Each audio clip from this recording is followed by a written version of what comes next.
2025 since the world began. No pain, no gain. So, we decided to travel where we live. Mount Parawagan. We don't want the memories come back home. We make them. Wasak na wasak! Kahit nakakapagod man umakyat, pero pasukunan talaga kami. Ang mahalaga, nasarapan kami at ligtas ang lahat. No car, no van, binti-binti lang. Patibayan na lang talaga ng tuhod. Pag umupo ka, babalik ka sa baba. Sabi nga nila, wala lang. This is Bino, Binonggoy. This is Zonyo, Zononggoy. And this is Kilyopo, mukhang unggoy. And me, Jen, Jinonggoy. We are Onggoy fam. Beware of us.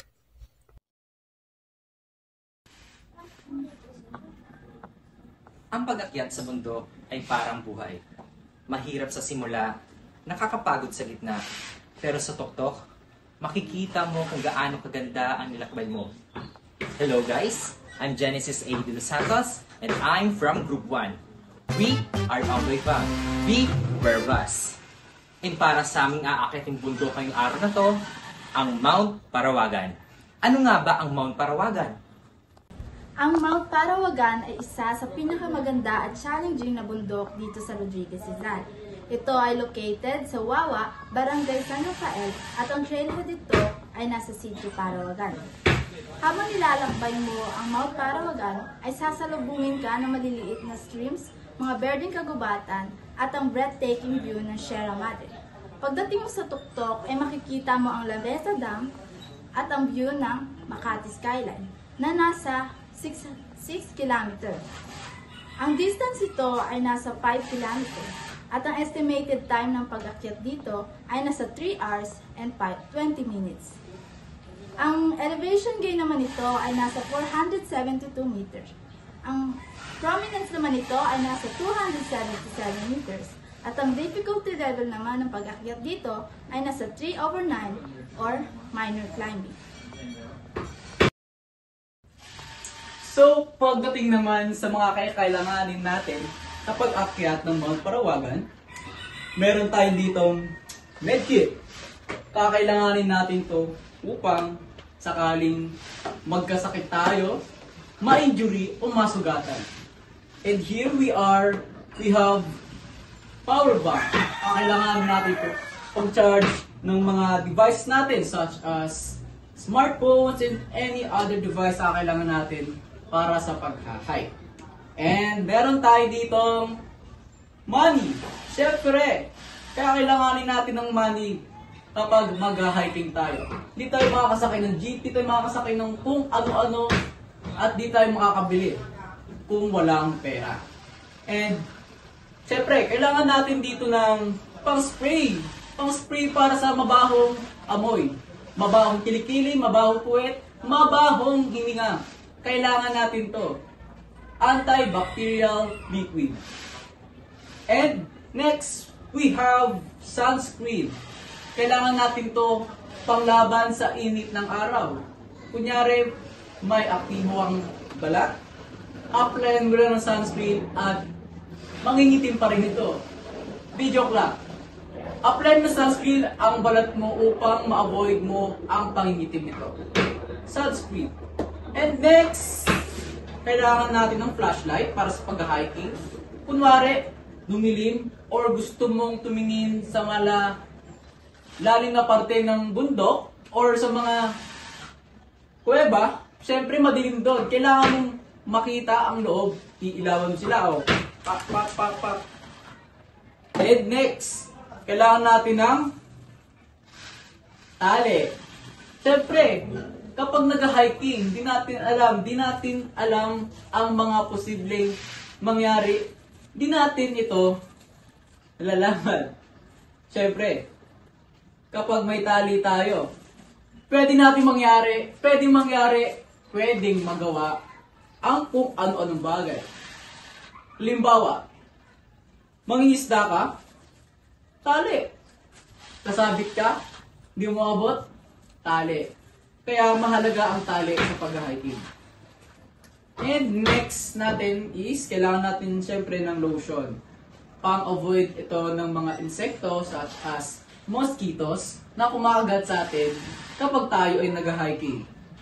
And next is, sa oras ng kagipitan, sa oras ng emergency, kailangan natin ng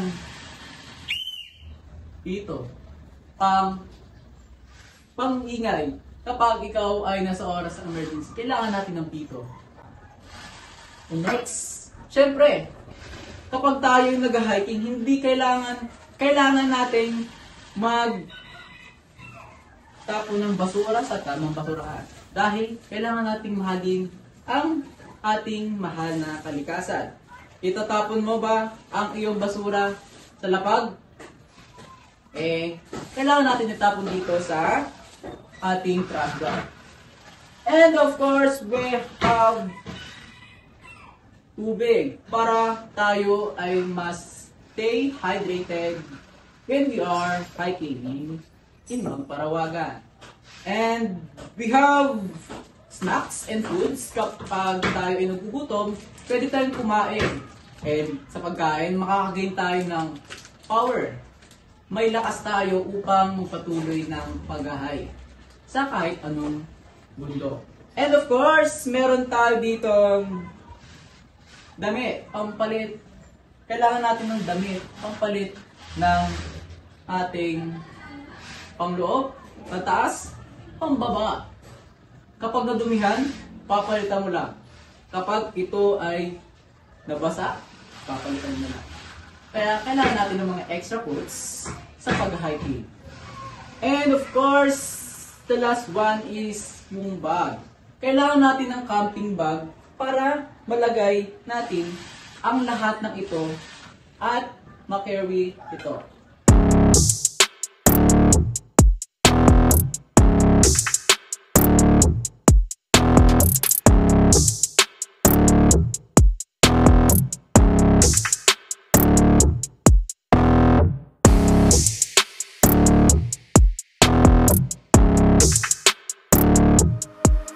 Kapag mag-hiking ka, hindi lang basta-basta tapon lahat sa bag. May strategy yan, best. Sa bottom part, ilagay mo yung extra shirt at rope. Hindi mo naman yan agad kukunin. Next, sa gitna, lagay mo yung snacks. Yes, marami dapat. At first aid kit. Balance is the key. Water bottle sa gilid para madali mong mahugot kapag uhaw ka na. Parang sa ex mong wala nang balikan. Power bank, flashlight at whistle dapat accessible sa top pocket. Baka kasi maubos battery mo kaka-picture ng mga candid shots mo. Sunscreen, lotion at deodorant sa front pocket yan. Kasi sino bang gustong magmukhang tuyot at amoy nature masyado? At syempre, garbage bag. Kasi hindi ka basura, diba? Kaya naman, ayusin mo yung bag mo ng maayos para di ka magmukhang pagod bago pa magsimula. Enjoy at sana di ka maiwan ng grupo mo.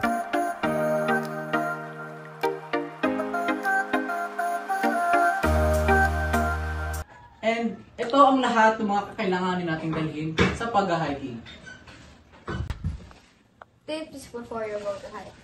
The first is check the weather before you hike because it's dangerous if the weather is bad. The second is plan your hike so you can maximize your time in the mountain. The third is only pack the essential things since the not so important things will only add up to your weight.